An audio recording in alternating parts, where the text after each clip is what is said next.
कल्पना गर्नुस्, जन्मिएपछि सबैभन्दा पहिलो साथ दिने आमाले नै तपाईलाई छोडिदिए भने कस्तो लाग्ला?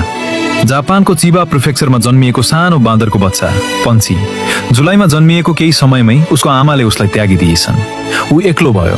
चिडियाखानाका कर्मचारीहरूले उसलाई बोतलबाट दूध खुवाएर हुर्काए, तर उनीहरूले उसलाई एउटा अझै विशेष कुरा दिए, समातेर बस्न मिल्ने नरम कपडाको ओराङगुटान खेलौना। पञ्चले त्यो खेलौनालाई कसिएर समात्यो। त्यही नै उसको आमा जस्तै बन्यो, त्यही नै उसको सहारा बन्यो।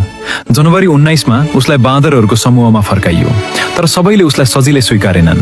धेरै पटक ऊ एक्लै बसिरहेको देखिन्थ्यो, अझै पनि त्यो खेलौना अँगालेर। तर अहिले केही परिवर्तन देखिएको छ। पञ्च आफै अघि बढेर अरू बाँदर नजिक जान थालेको छ, जस्तो कि ऊ भनिरहेको हो, म पनि तिमीहरूकै जस्तै हुन चाहन्छु। उसको सङ्घर्षको कथा एनएचकेले पनि देखाएको छ। सानो शरीर तर ठूलो साहस। पञ्चीले अझै समातेर बसेको छ, केवल एउटा खेलौना होइन, आफ्नो आशा।